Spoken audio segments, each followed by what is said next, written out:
முழுவதிலும் இதயத்தாலும் இணையத்தாலும் இணைந்திருக்கும் அன்பர்கள், சீடர்கள், பக்தர்கள், கைலாயத்தின் குடிமக்கள் மற்றும் கைலாசவாசிகள், கைலாயத்தின் அமைச்சர்கள், தூதர்கள், கைலாயத்தின் ராஜசபை உறுப்பினர்கள், சித் சபை உறுப்பினர்கள் அனைவரையும் வணங்கி வரவேற்கின்றேன். அருணாச்சல புராணம்.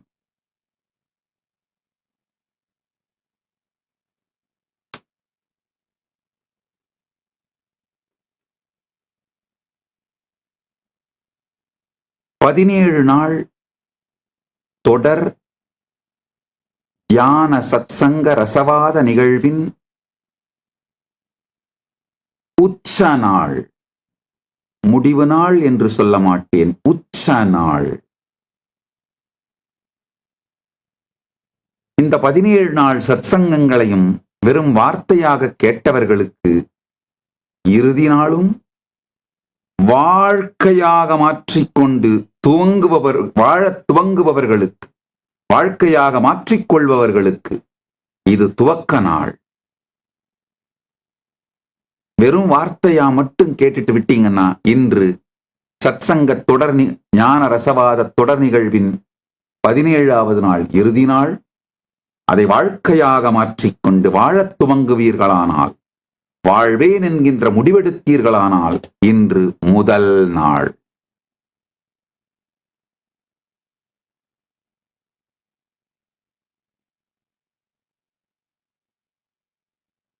தீபத் திருவிழா, கார்த்திகை தீபத் திருவிழாவின் 17 நாள் உற்சவத்தின் 17வது நாள். முதல் 3 நாட்கள் பூர்வாங்கம், பிறகு 10 நாட்கள் முக்கிய திருவிழாக்கள்.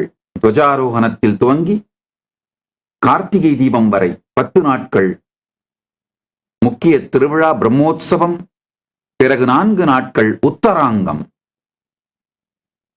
இன்று சண்டிகேஸ்வரர் திருவிழாவோடு இந்த 17 நாள் கார்த்திகை திருவிழா 17வது நாளை காண்கின்றது.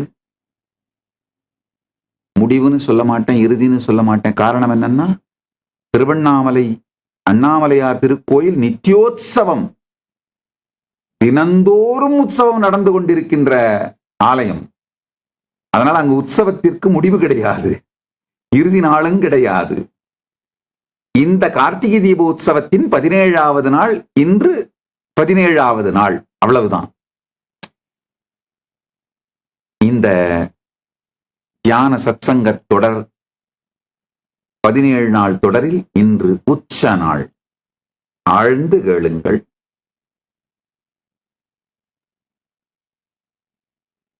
இந்த உபனிஷத மந்திரத்தை, சாந்தி மந்திரத்தை, வேத மந்திரத்தை ஆழ்ந்து கேளுங்கள்.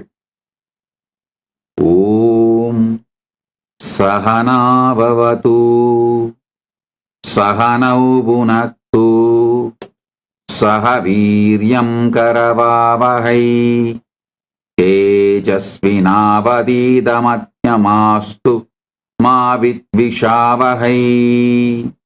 ஓம் சாந்தி சாந்தி சாந்தி.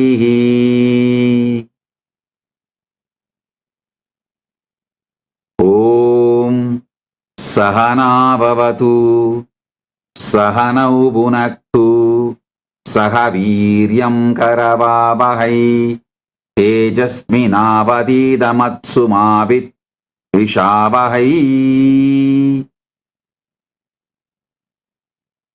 தேஜஸ்வினாவதீதமஸ்து மா வித்விஷாவஹை. ஓம் சாந்தி சாந்தி சாந்தி. தேஜஸ்வினாவதீதமஸ்து மா வித்விஷாவஹை. ஓம் சாந்தி சாந்தி சாந்தி.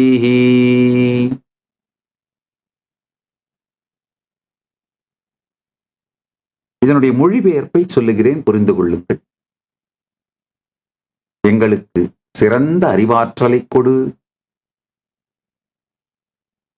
பரம்பொருளை நோக்கி குருவும் சீடனும் செய்கின்ற பிரார்த்தனை தான் இந்த சாந்தி மந்திரம். ஓம் சகனாவது சகனௌ புனக்து சக வீர்யம் கரவாவகை தேஜஸ்வினாவதீதமஸ்து மா வித்விஷாவகை. ஓம் சாந்தி சாந்தி சாந்தி. எங்களுக்கு சிறந்த அறிவாற்றலை கொடு. ஊக்கத்துடன் பணிபுரிய சக்தியை கொடு. எங்களுக்கு வரும் துன்பங்களை நீக்கி, எங்களுக்கு இடையிலே இருக்கின்ற எங்கள் மனதில் உள்ள பேதங்களை நீக்கி, எங்களுக்கு என்றென்றும் அமைதியை கொடுப்பீராக.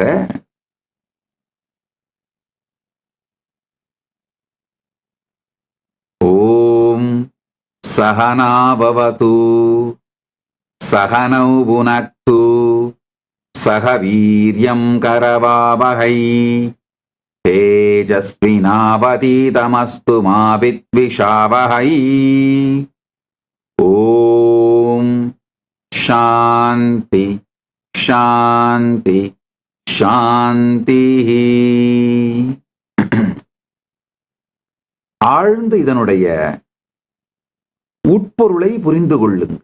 அதாவது குருவும் சீடனும் இருவரும் சேர்ந்து பரம்பொருளை நோக்கி எங்களுக்கு சிறந்த அறிவாற்றலை கொடு, எங்களை ஒன்றாக பாதுகாப்பீராக, எங்கள் இருவருக்கும் அறிவாலே போஷணை அளிப்பீராக, ஊக்கத்துடன் நாங்கள் செயல்படுவதற்கு சக்தியை கொடு, எங்களுக்கு வரும் துன்பங்களை நீக்கி, எங்கள் மனதிலுள்ள பேதங்களை நீக்கி, எங்கள் இருவருக்குள் எங்களுக்குள் பகைமை இல்லாமல் என்றென்றும் அமைதியை மட்டும் கொடுப்பீராக. ஓம் சாந்தி சாந்தி சாந்தி.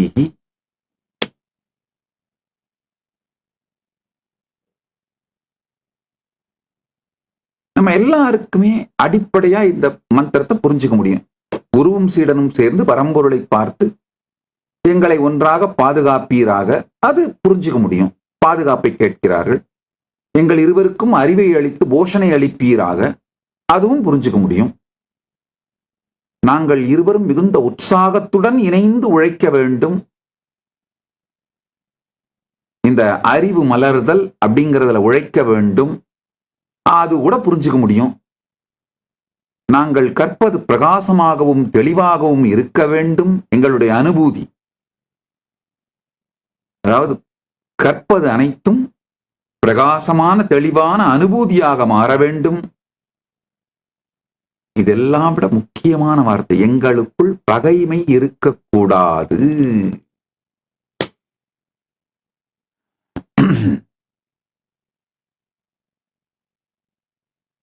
நன்றாக புரிந்து கொள்ளுங்கள்.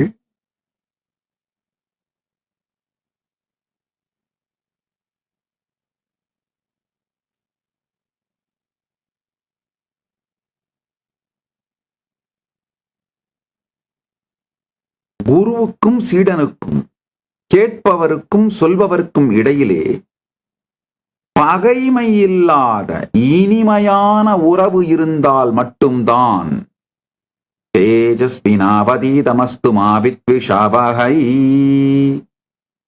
மனதில் பேதங்கள் இல்லாமல் ஒருமை உணர்வில் இருந்தால்தான், பகைமை இல்லாமல் ஆழமான இனிமையான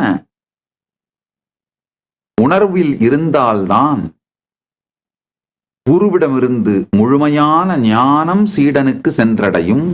ஆழ்ந்து புரிந்து கொள்ளுங்கள். இதுல பல ஆழமான பொருள்கள் பொதிந்துள்ளது. என்னுடைய அனுபவத்திலிருந்து சொல்றேங்க. என்னுடைய குருமார்கள் மேல எனக்கு இருந்த ஆழமான அன்பு, ஆழமான இனிமையான உறவு, நம்பிக்கை, ஸ்ரத்தை, இதன் காரணமாக அவர்கள் சொல்லிக் கொடுத்த பாடம் மட்டுமல்ல, அவர்கள் என்ன தாட் கரண்ட்டை எனக்கு டிரான்ஸ்மிட் பண்ணணும்னு நினைக்கிறாங்களோ அந்த தாட் கரண்ட் டிரான்ஸ்மிட் ஆயிடுங்கய்யா, உள்வாங்கிடுவேன். நல்லா புரிஞ்சுக்கோங்க. ஆசிரியருக்கும் மாணவனுக்கும் இடையிலே, குருவுக்கும் சீடனுக்கும் இடையிலே இருக்கின்ற உறவு மிக மிக மிக மிக மிக முக்கியமானது.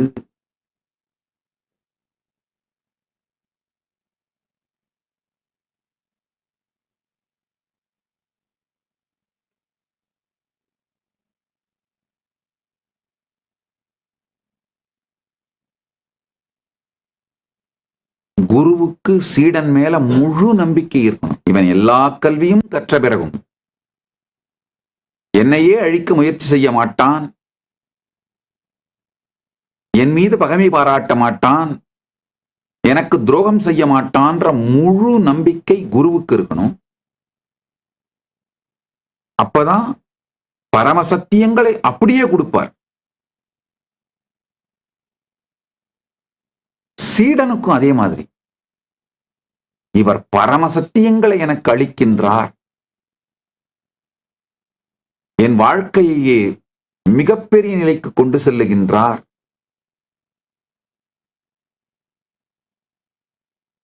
அப்படிங்கிற ஆழமான ஸ்ரத்தை குருவின் மீது இருக்கணும். குருவுக்கு சீடன் மீது சந்தேகமோ பயமோ வருமானால், அல்லது சீடனுக்கு குரு அளிக்கின்ற சத்தியங்கள் மீது சந்தேகமோ பயமோ, அல்லது ஒருவேளை குருவுக்கு நம்ம மேல வெறுப்பு இருக்கோ அப்படிங்கிற உணர்வோ வருமானால், அங்கு முழுமையான பரமாத்வைத ஞான ரசவாதம் நிகழ்வதில்லை. இரண்டு பேருக்கும் நடுவிலே அந்த ஆழமான உறவு இருக்கும் பொழுதுதான் முழுமையான பரமாத்வைத ஞான ரசவாதம் நிகழுகின்றது, சக்திவாதமும் சக்தினீபாதமும் நிகழுகின்றது. ஆழ்ந்து புரிந்து கொள்ளுங்கள். இப்ப இந்த 17 நாள் சத்சங்கங்களிலும் நான் சொன்ன வார்த்தைகள் எல்லாமே உங்களுக்குள் அந்த பரமாத்வைத்தம் மலர வேண்டும் என்கின்ற ஒரே காரணத்திற்காகத்தானே தவிர, சில வார்த்தைகள் கொஞ்சம் வலிமையான வார்த்தைகளை உபயோகம் பண்ணியிருக்கேன். அதாவது தரித்திரம், கடைத்தரமான வாழ்க்கை, இதுபோன்று வாழ்வது சாவதை விட மோசமானது அப்படின்ற வலிந்த வார்த்தைகளை உபயோகப்படுத்தியிருக்கேன். நன்றாக புரிந்து கொள்ளுங்கள். இந்த வார்த்தைகள் அனைத்துமே நான் சொல்ல வந்த சத்தியத்தை உங்களுக்கு முழுமையாக புரிய வைக்க, அதாவது பாசிட்டிவ் ஆங்கிள்லையும் ஒரு சத்தியத்தை நான் வார்த்தைகளால் வடிச்சு சொல்வேன். அதாவது இந்த சத்தியத்தை உள்வாங்கி வாழ்ந்தீர்களானால் வாழ்க்கை இப்படி மலரும் அப்படின்னு பாசிட்டிவ் ஆங்கிள், இதை செய்யாமல் வாழ்க்கையை வீணடித்தீர்களானால் வாழ்க்கை இந்த மாதிரி நாசமா போகும்னு நெகட்டிவ் ஆங்கிள். ரெண்டு ஆங்கிளையும் சொல்றதுக்காகத்தான் சில நேரத்துல கடுமையான சொற்களை உபயோகப்படுத்தினே தவிர, உங்கள் யார் மீதும் எனக்கு எந்த கோபமோ விரோதமோ பகைமையோ எதுவும் இல்லை. நன்றாக புரிந்து கொள்ளுங்கள். எங்காவது நான் கூறிய வார்த்தைகள் உங்களுக்கு வலித்திருக்குமானால் தயவு செய்து மன்னித்துக் கொள்ளுங்கள். உங்களுக்கு வலி அளிப்பது என்னுடைய நோக்கம் அல்ல. இப்போ தொடர்ந்து போதை வஸ்துக்களை உபயோகப்படுத்துறவங்களை பத்தி, மாமிசத்தை உண்ணுபவர்களை பற்றி சில கடும் சொற்கள் சொல்லிட்டேன். நன்றாக புரிந்து கொள்ளுங்கள். உங்கள் வாழ்க்கை பரமாத்வைத நிலை அடைந்து முழுமை அடைய வேண்டும் என்கின்ற அன்பு, கருணை, நட்பு எனும் நல்ல நோக்கத்திற்காக மட்டும்தான் அந்த கடும் சொற்கள் கூட சொல்லப்பட்டனவே தவிர, உங்கள் மீது எந்த பகைமையோ எதிர்ப்போ வெறுப்போ கொண்டு அந்த சொற்கள் சொல்லப்படவில்லை. அதை உங்களுக்கு நான் முதலில் தெரிவித்துக் கொள்ளுகின்றேன். யாருக்காவது சொன்ன அந்த வார்த்தைகளை கேட்டு வலித்திருக்குமானால் மன்னிப்பு கோருகின்றேன். இந்த சாந்தி மந்திரத்தின் மூலம் நமக்குள் நிம்மதியான பகைமை இல்லாத மனதிலுள்ள பேதங்கள் நீங்கி அபேதமாக பரமாத்வைத நிலை நிலவட்டும், என்றென்றும் அமைதி மலரட்டும் என்று பரம்பொருளை, அருணாச்சல சிவ பரம்பொருளை, அருணாச்சல கருணாமூர்த்தியை, பரமசிவ பரம்பொருளை பிரார்த்தித்து ஓம் சகனாவவது சகனௌ புனக்து சக வீர்யம் கரவாவஹை தேஜஸ்வினாவதீதமஸ்து மா வித்விஷாவஹை. ஓம் சாந்தி சாந்தி சாந்தி என்று பரம்பொருளை பிரார்த்தித்து பரம்பொருளின் வாழும் வடிவமாக இருந்து உங்கள் எல்லோரையும் ஆசீர்வதிக்கவும் செய்து இந்த சத் சங்கங்களின் இந்த 17 நாள் நான் சொல்ல வந்த சத்தியத்தின் சாரத்தை, உத்தமோத்தமமான சத்தியங்களை இன்று உங்களோடு பகிர்ந்து கொள்ளுகின்றேன். வேதத்தின் உத்தமோத்தமமான பகுதியைத்தான் வேதாந்தம் என்று சொல்வோம். ஆகமத்தின் உத்தமமான பகுதியைத்தான் ஆகமாந்தம் என்று சொல்வோம். அதுபோல இந்த 17 நாள் சத்சங்கத்தின் உத்தமமான பாகத்தை இப்பொழுது உங்களுக்கு அளிக்கின்றேன். முதல் சத்தியம் புரிஞ்சுக்கணும். இருப்பது அனைத்துமே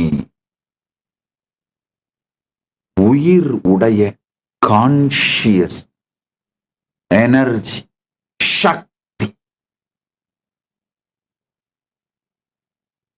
அதனால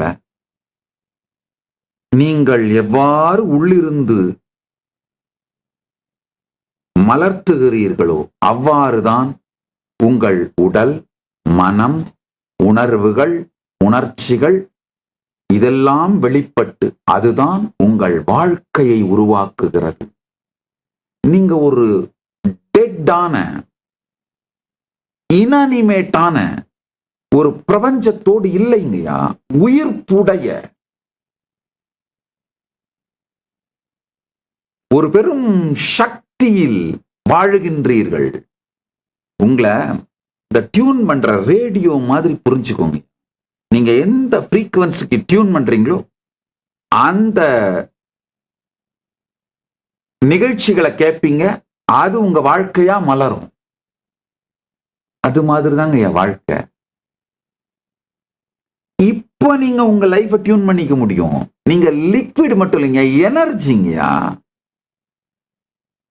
நீர் போல ஓடுகிற லிக்விட் கிடையாது, நீர் ஆவியா மாறி போன எனர்ஜிங்க. இந்த வினாடி உங்களால மாத்திக்க முடியும்.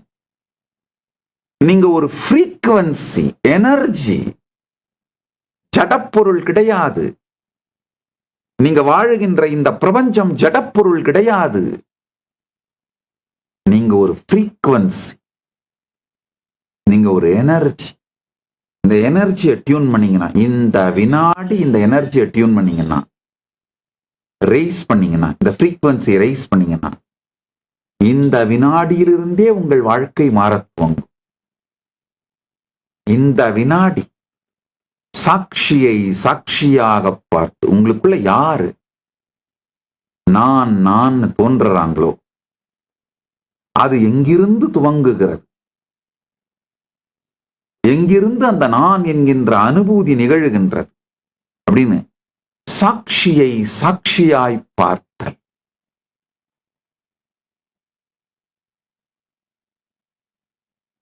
சாட்சியை சாட்சியாக பார்த்தல்.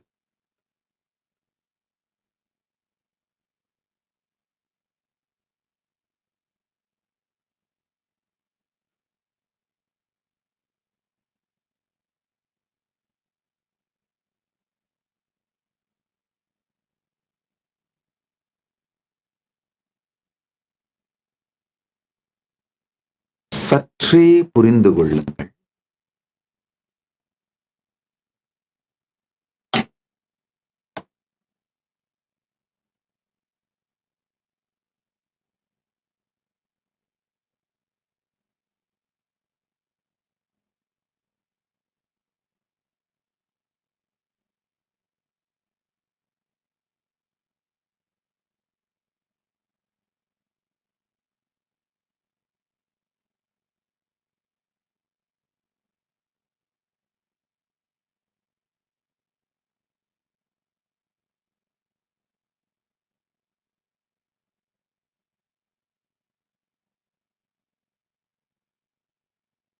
நீண்ட காலம் உங்கள் வாழ்க்கையை அழித்து விட்டீர்கள், உடல் மனத்தை இழந்து விட்டீர்கள், சீரழித்து விட்டீர்கள் அப்படின்லாம் தயவு செஞ்சு நினைக்காது. ஜடப்பொருளுடைய விதிகள் வேறு, உயிர் பொருளினுடைய விதிகள் வேறு. உயிர் பொருளுடைய விதிகள் என்னன்னா, இந்த வினாடி உங்களுடைய உயிரோட ஃப்ரீக்குவன்சிய, எனர்ஜிய ரைஸ் பண்ண முடியும். இந்த வினாடி ரைஸ் பண்ணீங்கனாலே போதும், புது உடலை, புது மனத்தை, புது உயிரை, புது வாழ்க்கையை மேனிஃபெஸ்ட் பண்ண ஆரம்பிச்சிருங்கய்யா. உங்களை உற்சாகப்படுத்துறதுக்கு, தன்னம்பிக்கை கொடுக்கிறதுக்கு, இந்த மோட்டிவேஷன்ல சற்று நினைவோடு சேர்ந்து புனைவையும் சேர்க்கின்ற அந்த மாதிரி நபர் நான் இல்லைங்கய்யா.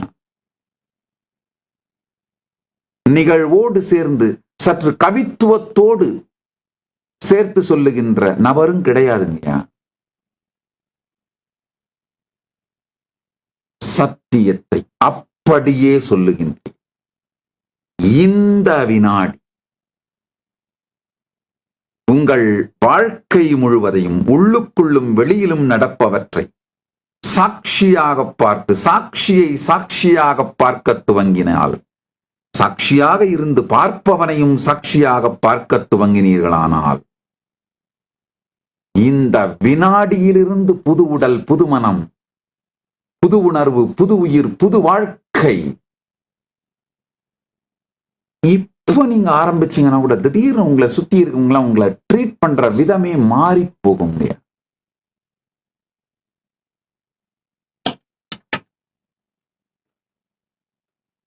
நம்முடைய ஹிந்து சிவிலைசேஷன் உலகத்துக்கு கொடுக்கின்ற மிகப்பெரிய, அரிய, உயரிய நன்கொடை இந்த பரமாத்வைத ஞான ரகசியங்கள். அதை அளிக்கிறேன், தயவு செய்து உள்வாங்கிக் கொள்ளுங்கள். நல்லா புரிஞ்சுக்கோங்க.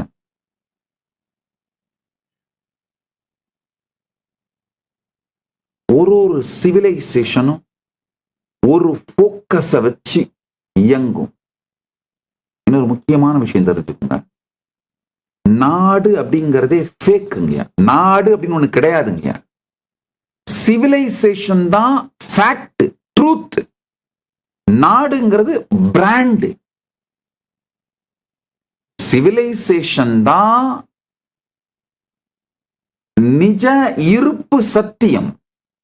நாடுங்கிறது ஒரு ஜஸ்ட் பொலிட்டிக்கல் பிராண்டு. உதாரணத்துக்கு அமெரிக்கா. அமெரிக்கா நாடு அப்படிங்கிறது ஒரு பொலிட்டிக்கல் பிராண்டு. அவங்கள இண்டிபெண்டன்ஸ் டே டிக்ளேர் பண்ணாங்க, அவங்க கான்ஸ்டிடியூஷனை டிக்ளேர் பண்ணாங்க. அந்த நாள் அந்த பொலிட்டிக்கல் பிராண்ட் உருவாக்கப்பட்டு வளர்க்கப்படுகிறது. ஆனா அங்க இருந்த சிவிலைசேஷன், அந்த மக்கள், அந்த சிவிலைசேஷன் தான் நிஜம். சிவிலைசேஷன்ஸ் தான் நாடுகளாக உருப்பெறுகிறது அல்லது உருமாறுகிறது. யூரோப்பியன் சிவிலைசேஷன், அந்த சிவிலைசேஷன் தான் ஐரோப்பிய நாடுகளா, வேற வேற நாடுகளா ஒரு பிராண்டா, பொலிட்டிக்கல் பிராண்டா எவால்வ் ஆகுது. நல்லா புரிஞ்சுக்கோங்க.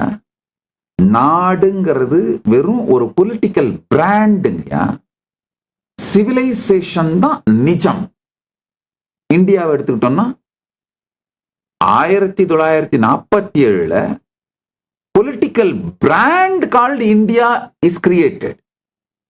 ஆனா சிவிலைசேஷன் தான் இருந்தது.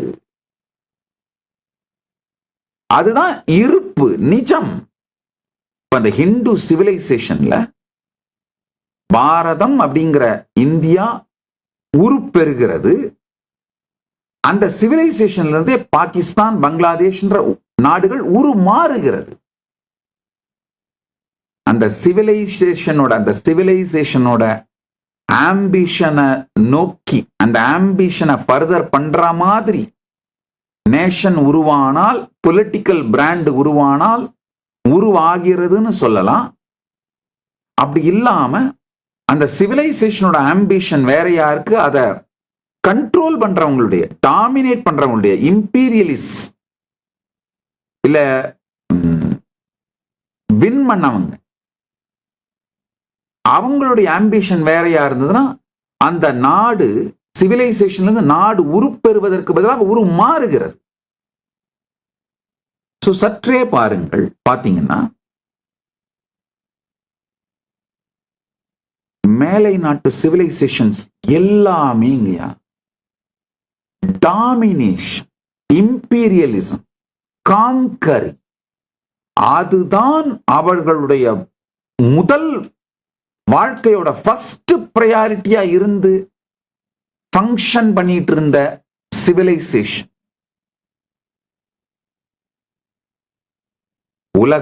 உலகத்துல எல்லா சிவிலைசேஷன்ஸையும் ஒரு பக்கம் வச்சுட்டு இந்து சிவிலைசேஷனை மட்டும் எடுத்து இன்னொரு பக்கம் வச்சு பாத்தீங்கன்னா தெளிவா தெரியும்.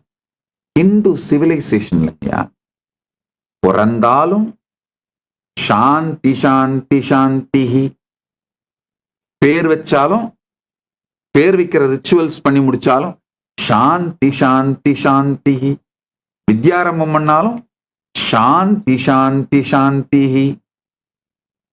இது ஏங்கய்யா கண்டன மண்டனம், வாத பிரதிவாதம் பண்ணி முடிச்ச அப்புறம் கூட சாந்தி சாந்தி சாந்தி. இதெல்லாம் கூட போகட்டும். அடுத்தது சத்ரு சம்ஹார ஹோமங்கள், எதிரியை அழிப்பதற்காக செய்கின்ற சடங்குகள் செய்த பிறகும் கூட சாந்தி சாந்தி சாந்தி. போர் கூட அமைதியை நோக்கமாக வைத்து மட்டுமே அனுமதிக்கப்படுகின்ற விதத்தில்தான் நம்முடைய யுத்த விதிகள் கூட அமைக்கப்பட்டிருந்தது. உதாரணத்துக்கு, ஒருத்தர் ஆர்மி இருக்குன்னா உடனடியா போய் இன்னொரு நாட்டை அட்டாக் பண்ணிட முடியாது. தூது அனுப்பணும். ரெண்டு பக்கத்து ராஜகுருவும், இந்த ரெண்டு நாட்டோட ராஜகுருவும் பேசுவார்கள், சந்தித்து பேசுவார்கள், தூதுவர்கள் பேசுவார்கள்.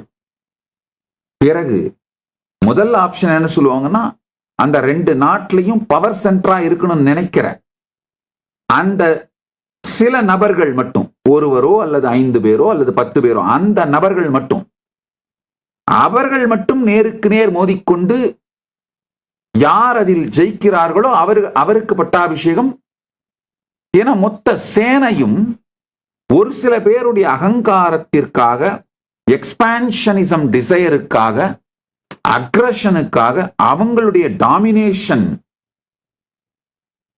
ஆஸ்பிரேஷனுக்காக, இம்பீரியலிஸ்டிக் எமோஷனுக்காக மொத்த ஆர்மியும் அழிய வேண்டிய அவசியம் இல்லை, சிவிலியன்ஸ் கஷ்டப்பட வேண்டிய அவசியம் இல்லைங்கிறதுனால யார் அந்த காம்ப்ரமைஸுக்கு வரமாட்டேன்னு சொல்றாங்களோ அந்த டாப் ஃபியூ பீப்புள் அவர்கள் நின்று, அவர்கள் போரிட்டு, அவர்களுடைய வெற்றி தோல்வியை நிர்ணயித்துக் கொள்வார்கள். அதுல ஜெயிக்கிறவங்க யாரோ அவங்களுக்கு பட்டாபிஷேகம். அவ்வளவுதான். ஒருவேளை அதில் தீர்வு வராமல் போனால்தான் போர்.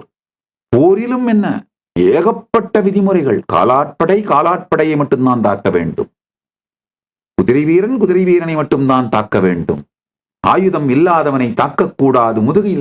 முதுகை திருப்பியவனை தாக்கக்கூடாது. புறமுதுகு காட்டியவனை தாக்கக்கூடாது. கண் முன்னால் மார்பில் மட்டும்தான் தாக்க வேண்டும். சில பல நிகழ்வுகள் நம்முடைய வரலாற்றுல டாக்குமெண்ட் ஆயிருக்கு. ஒருவேளை முதுகை திருப்பிவிட்ட ஒருவன் மீது நம் அம்பு வாய்ந்து விட்டால், நம்முடைய ஆயுதம் தாக்கிவிட்டால், அவன் இறந்து விட்டால், இந்த வீரன் புறமுதுகு காட்டியவனை கொன்றேனே என்று அவனே தன்னைத்தானே அழித்துக் கொள்வான், தற்கொலை செய்து கொள்வான். என அந்த அளவுக்கு போர் கற்பு காக்கப்பட்டிருக்கிறது. நல்லா புரிஞ்சுக்குங்க. போரில் கூட கற்பை நிறுத்தி வைத்திருந்தார்கள், கற்பை காத்து வைத்திருந்தார்கள், ஒரு கற்பை உருவாக்கி வைத்திருந்தார்கள். சனாதன இந்து தர்மத்தோட சிவிலைசேஷன், நாகரீகம்.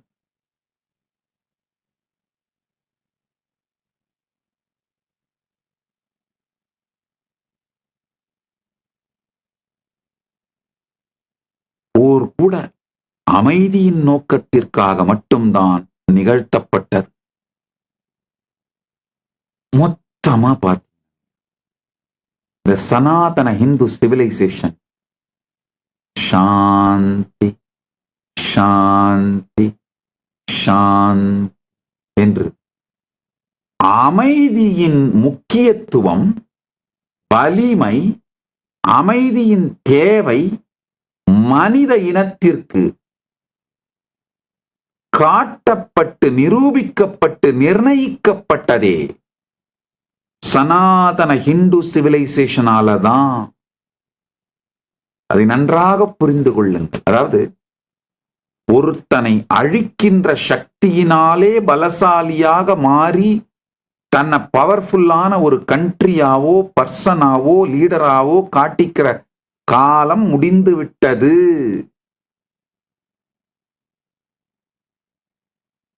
தீவிரவாதத்தினால், தாக்குதல்களினால் தன் மதத்தை பரப்புகின்ற காலம் முடிந்து விட்டது. எஸ்பெஷலி ஏஐ வந்த பிறகுங்கய்யா.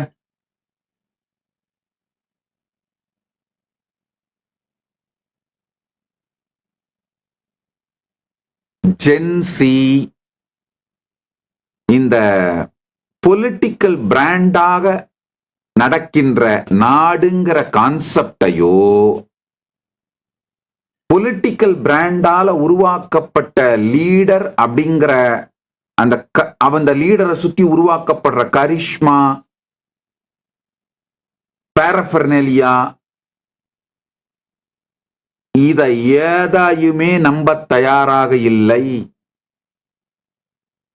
ஜென்சிக்கு ஸ்பிரிச்சுவல் அவேக்கனிங் கொடுத்தா மட்டும்தான் அவங்க தங்களை தாங்களே அழித்துக் கொள்ளுகின்ற ஜென்சி புரட்சிக்குள் செல்லாமல் இருப்பார்கள்.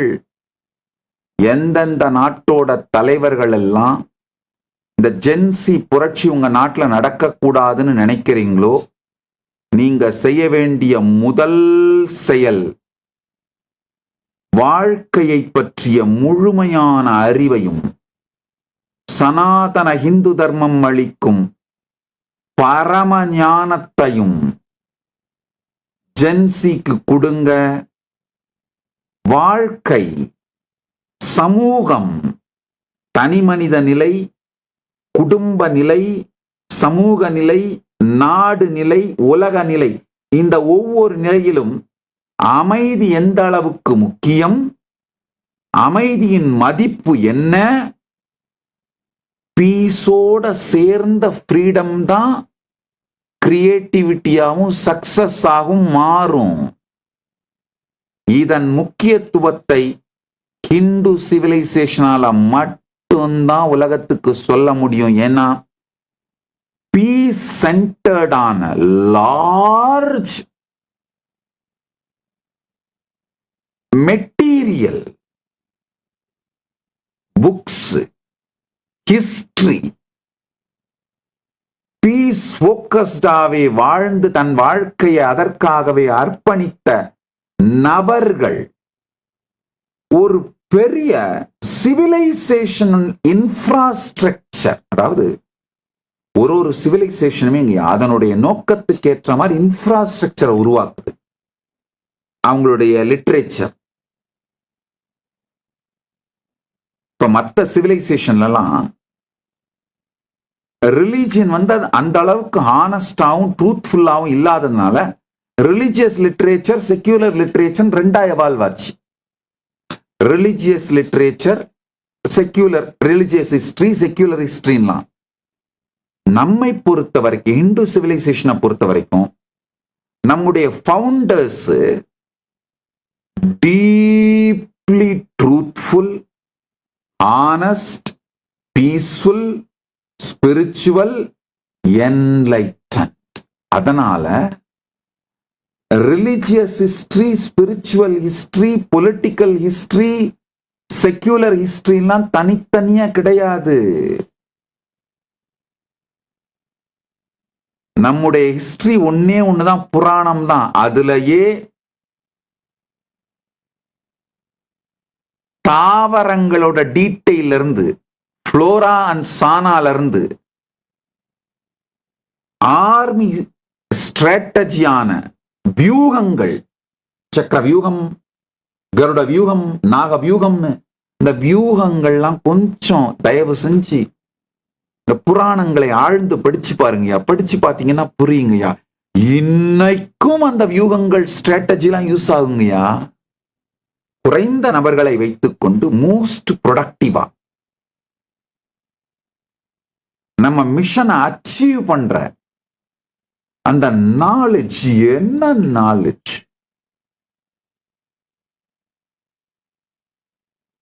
யா கைலாசாவே புராண அறிவின், புராணங்களில் சொல்லப்பட்டிருக்கின்ற அறிவின் வெற்றிங்கயா. நான் என்ன டிப்ளமேட்டிக் ட்ரைனிங் எல்லாம் எடுத்துக்கிட்டேன்னா, இல்ல ஒரு நாட்டை எப்படி நடத்துறதுன்னு அரசியல்ல புகுந்து கத்துக்கிட்டேன்னா ஒண்ணும் கிடையாது. திருவண்ணாமலை நீங்கெல்லாம் கமெண்ட்ல போடுற மாதிரி தர டிக்கெட்ல கோயில்ல பிச்சை எடுத்து சாப்பிட்டுக்கிட்டு இந்த புராணங்களை கேட்ட ஒரு சாதாரண சாமியாருங்க, அவ்வளவுதாங்கய்யா. அண்ணாமலையார் அருள் கிடைச்சிருச்சு, அவரே வெளிப்பட்டு நடத்துறார். இந்த ஸ்ட்ராட்டஜிஸ் அத்துணையும் வெறும் நம்முடைய புராணங்களோட அறிவு தாங்கய்யா.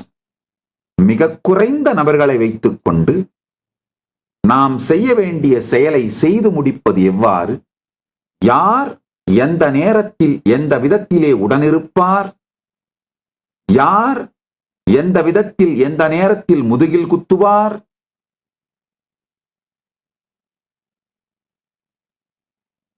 இப்போ உண்மையை வெளிப்படையா சொல்றேங்கய்யா. யார் என்னுடைய எதிரின்னு நான் தாங்க தேர்ந்தெடுப்பேன். அதுதான் சுதந்திரம்.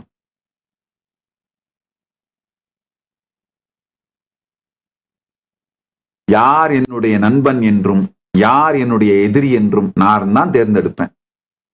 இவன் கட்டாயம் தோத்து போறவன், இவனால ஒண்ணுத்திலையும் வெற்றி அடைய முடியாது அப்படிங்கிறவங்க மட்டும்தான் என்னுடைய எதிரியா உருவாக்குவேன். ஏன்னா எதிரிகள் உருவாகாமல் எந்த பெரிய விஷயமும் நடக்காது. அவனும் நினைச்சிட்டு இருப்பான், ரொம்ப ஆஹா இவரை என்ன பண்றான் பாரு.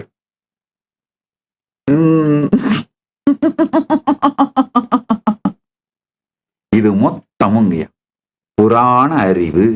தயவு செஞ்சு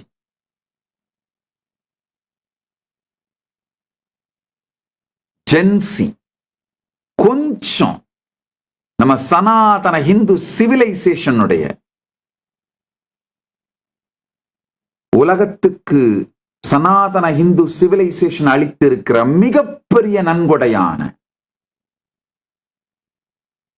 இந்த ஞானம், கொஞ்சம் சாஸ்திர ஞானம், கொஞ்சம் உபனிஷதங்கள், கொஞ்சம் புராணம் கேஷுவலா படிச்சா கூட பரவாயில்லைங்க. ஏஐல உட்காந்து கேஷுவலா சும்மா 24 மணி நேரம் இந்த செல்போன் நோண்டி வியாதியில வந்தவங்க வேற செல்போனை வேற எதுக்காவது இந்த சோசியல் மீடியாவுக்காகவும் வீணா போன சீப் பிளஷருக்காகவும் நோண்டிட்டு இருக்கிற அந்த லைஃப் ஸ்டைலை விட்டுட்டு ஏஐல உட்கார்ந்துட்டு இந்த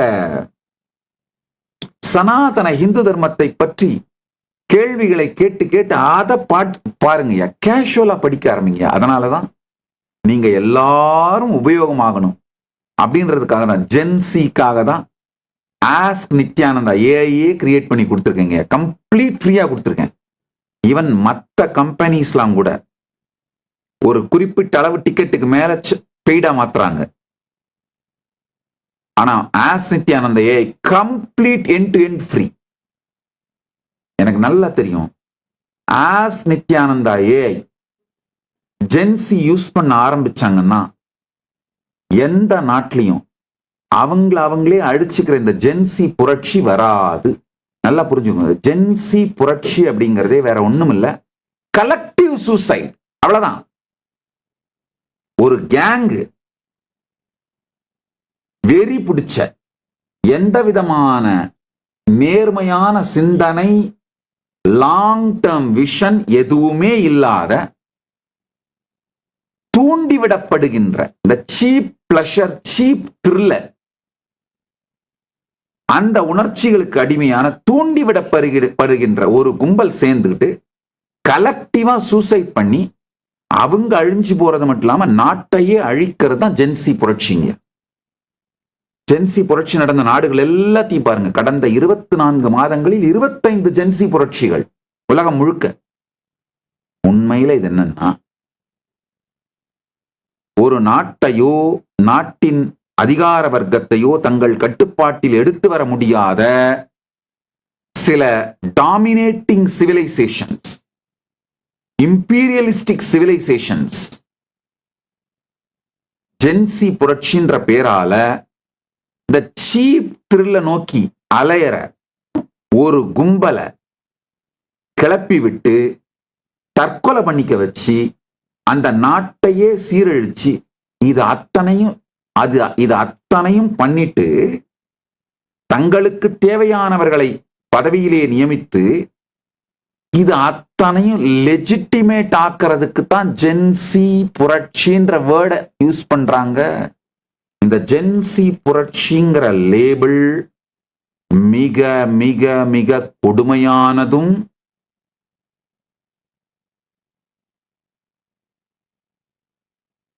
mass suicide and genocide. Mass suicide and genocide. அதுதான் இந்த ஜென்சி புரட்சி. நல்லா புரிஞ்சுக்கோங்க.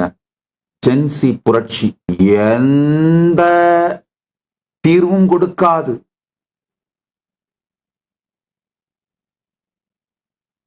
உண்மையான தேவை என்னன்னா ஆன்மீக எழுச்சி.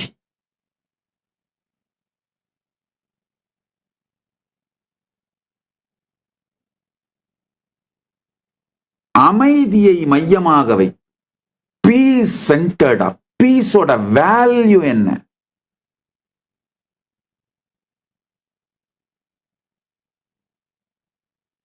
தனி மனித வாழ்க்கையில பீஸோட வேல்யூ என்ன?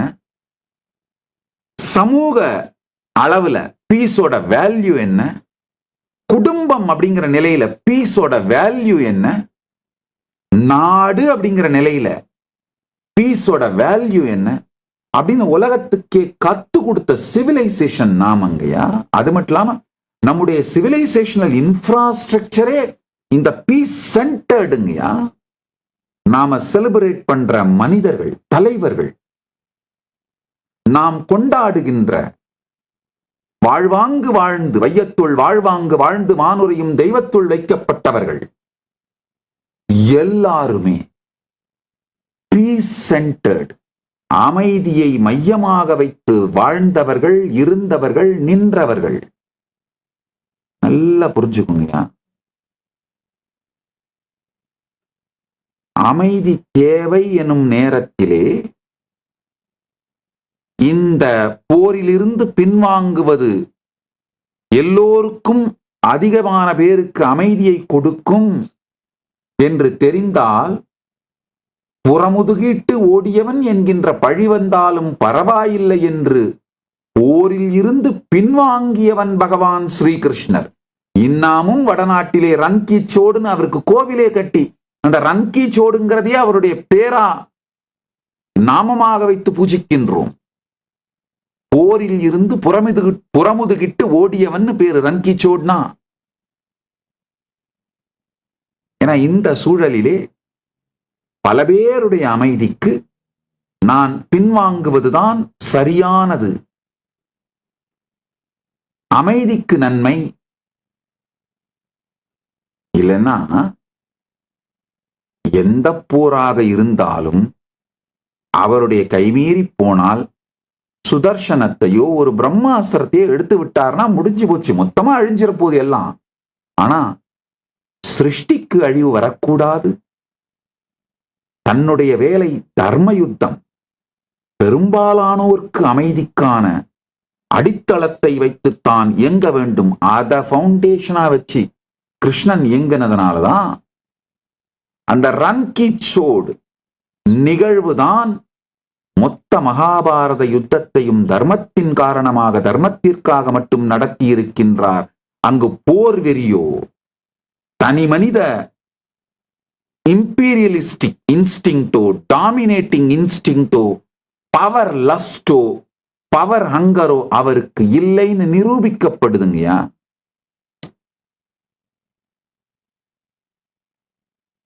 ரன்கிச்சோட் proves he is fundamentally peace lover, and the whole Mahabharata war was conducted to save the cosmos. நல்லா புரிஞ்சுக்கோங்க, இந்த மகாபாரத காலகட்டத்தில் அளவுக்கு மீறி பல பேர் தகுதி இல்லாதவர்கள், அதாவது சாந்தத்திலே, பரமசாந்தத்திலே, மொத்த மனித குலத்தை பற்றிய விஷன், உயர்ந்த மெச்சூர்டான விஷன், அதுல நிலை பெற்றிருக்கின்ற மெச்சூரிட்டி, ஞான முதிர்ச்சி அடையாதவர்கள் பல பேர் இந்த அஸ்திரங்களை உபயோகப்படுத்துகின்ற கலைகளை கற்றுக்கொண்டு விட்டு இருந்தார்கள். எப்படின்னா, உலகத்தை பத்தி ரெஸ்பான்சிபிலிட்டி எடுக்கிறதுக்கு தயாராக இல்லாத, ஆட்டோகிராட்டிக்கான பவர் ஹங்கிரியோட, இம்பீரியலிஸ்டிக் இன்ஸ்டிங்டோட இருக்கிற நபர்கள் கையில அணு ஆயுதங்கள் கிடைத்த மாதிரி, தீவிரவாதிகள் கையிலே அணு ஆயுதங்கள் கிடைச்ச மாதிரி, அந்த காலகட்டத்திலே ஞான முதிர்ச்சி அடையாதவர்கள் கையிலெல்லாம் இந்த அஸ்திரங்கள் எல்லாம், அஸ்திரங்களை பற்றிய ஞானம் எல்லாம் கிடைச்சிருச்சு. அப்போ ஒரே வழி என்னன்னா, கண்ட்ரோல்டு கண்டிஷன்ல இந்த ஆயுதங்கள் அத்தனையும் பினிஷ் பண்ணிடணும். எப்படி இந்த கண்ட்ரோல்டு கண்டிஷன்ல ஆயுதங்களை அழிக்கிறாங்க பாருங்க.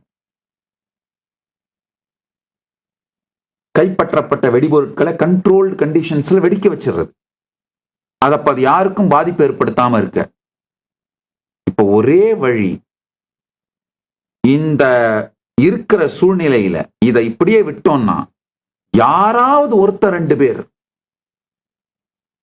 அஸ்வத்தாமன் மாதிரி மூடத்தனமா அவனுடைய தனிப்பட்ட கோபம், அகங்காரம், தன்னுடைய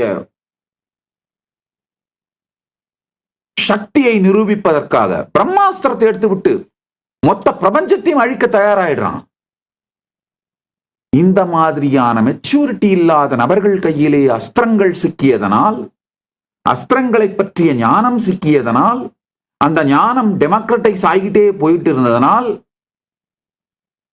கிருஷ்ணர் என்ன பண்றாரு, கண்ட்ரோல்டு கண்டிஷனை உருவாக்குறாரு. 18 நாள்ல மொத்த பேரையும் ஒரு இடத்துல கூட்டு வந்து இந்த டிஸ்ட்ரக்டிவ் வெப்பன்ஸ் மொத்தத்தையும் அந்த கண்ட்ரோல் கண்டிஷன்ல தானே முன்னாடி உட்கார்ந்து அழிச்சு முடிச்சிடுறாரு.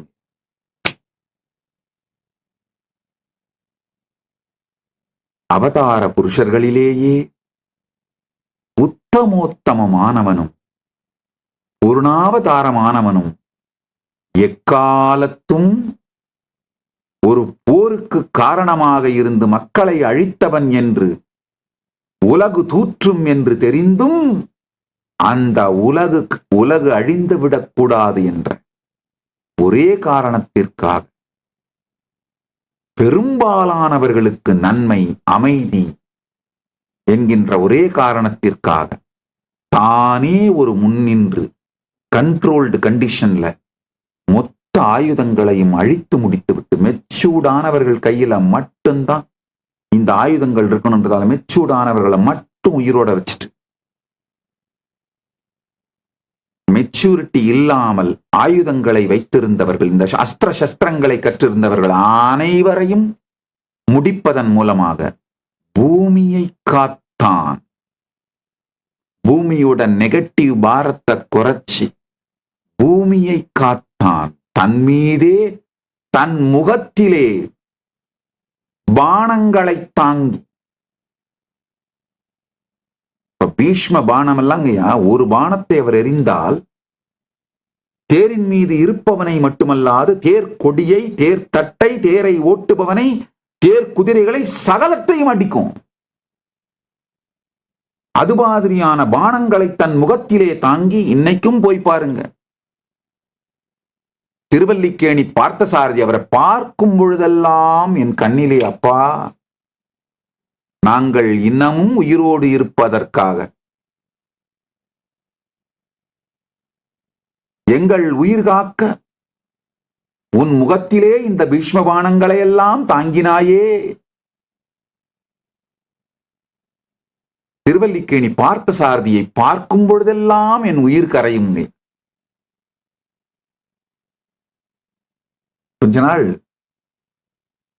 சென்னை ராமகிருஷ்ண மடத்துல பிரம்மச்சாரியாக பணியாற்றுகின்ற வாய்ப்பு அமைந்தது. தினந்தோறும் தவறாமல் கபாலீஸ்வரரையும் பார்த்தசாரதியும் தரிசனம் பண்றதுக்கான வாய்ப்பு அமைந்தது.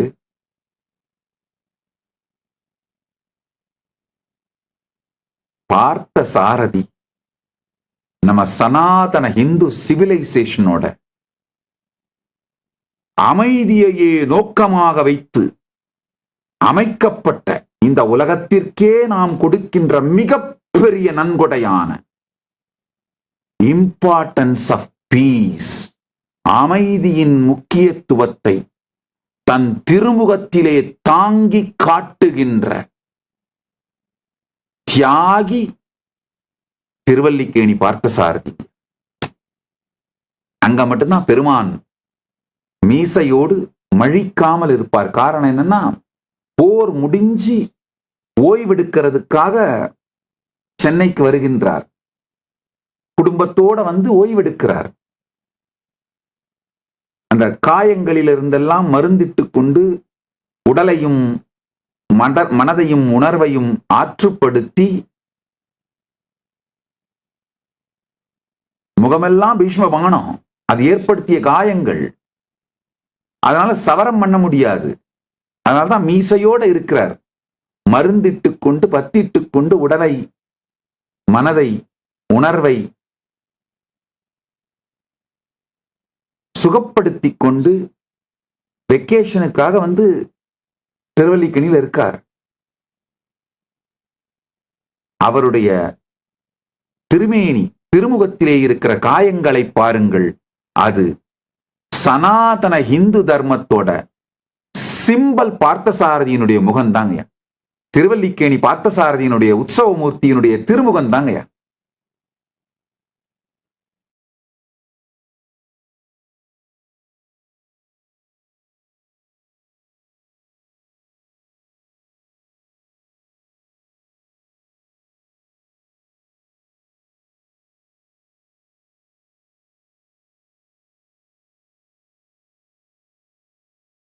ஆழ்ந்து கேளுங்கள்.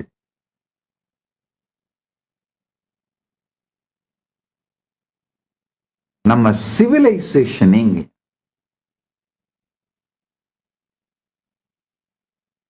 அமைதியை அடிப்படையாக வைத்து உருவாக்கப்பட்டது, கட்டமைக்கப்பட்டது, உலகத்திற்கே அமைதியை போதித்தது.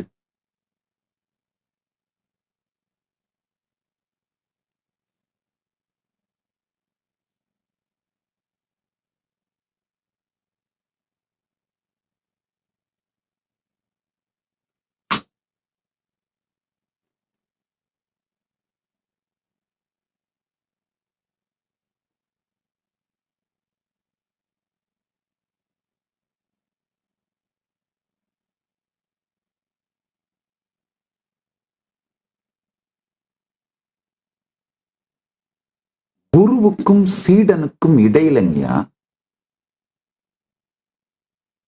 ஆழ்ந்த நட்பும் ஸ்ரத்தையும் இருந்தாத்தான் குரு அந்த உண்மையான முழுமையான ஞானத்தை அப்படியே டிரான்ஸ்மிட் பண்ணுவார். சீடன் குருவின் மீது ஸ்ரத்தை இருந்தா மட்டும்தான் முழு ஞானத்தையும் உள்வாங்குவான். இல்ல குருவின் மீது சந்தேகம் இருந்தா இவர் ஏதாவது கான்ஸ்பயர் பண்றாரா, எனக்கு எதிராக பிளான் பண்றாரா, காலத்துக்கு என்ன கட்டுப்பாட்டுல வச்சிருக்க முயற்சி பண்றாரா, இல்ல இவருடைய இன்ட்ரெஸ்டுக்காக எதையாவது டீச் பண்ணி என்ன பிரெயின் வாஷ் பண்றாரா, இந்த சந்தேகங்கள் வந்தவுடனேயே ஞான ரசவாதம் நிகழ்வது நின்று விடுகின்றது.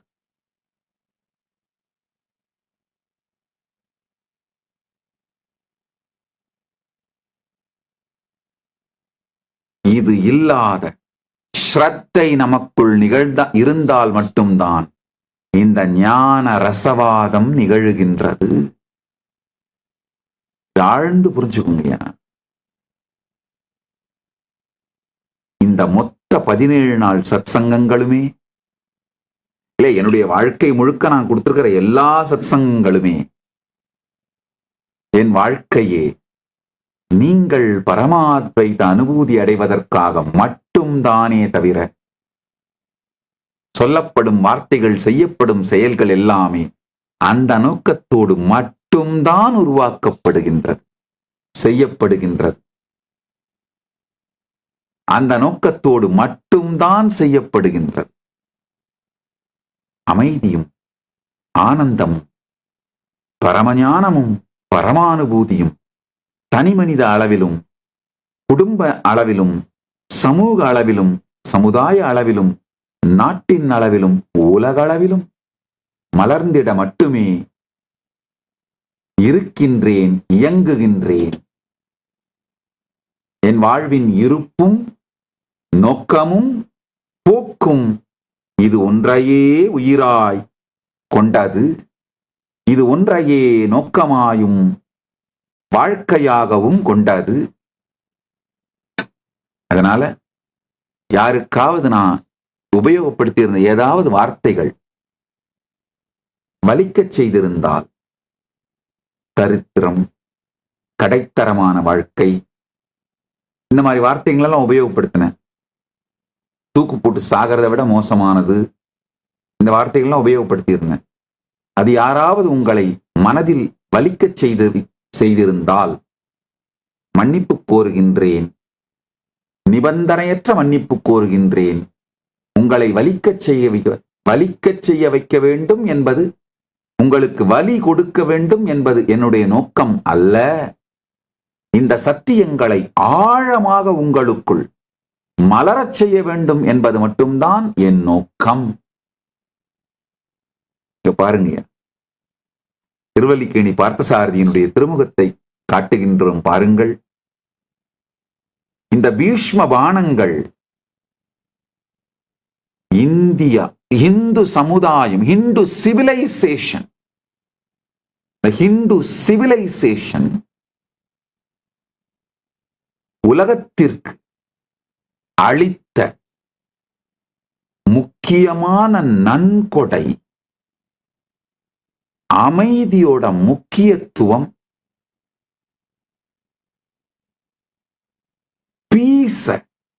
பீஸ் சென்டர்டு ஃப்ரீடத்தை, அது மூலமா மட்டும்தான் எல்லா வளர்ச்சியும் எல்லா மேன்மையும் அடையப்படும்ங்கிற சத்தியத்தை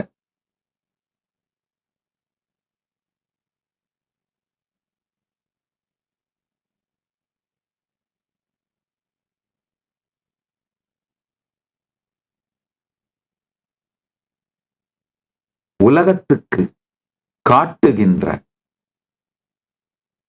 சிம்பல் தான் இந்த திருவல்லிக்கேணி பார்த்தசாரதியினுடைய பீஷ்ம பாணம் பட்ட திருமுகம். ஐயா, பீஷ்ம பாணத்தை தான் தாங்கியும்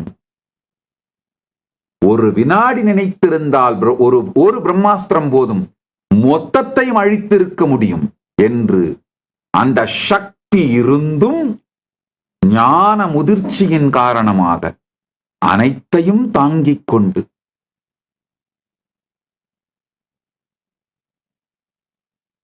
நாம் இப்பொழுது வாழ்ந்து கொண்டிருக்கின்ற பூமியை நமக்கு உயிரோடு வைத்தவர் பார்த்தசாரதி ஸ்ரீகிருஷ்ணன்.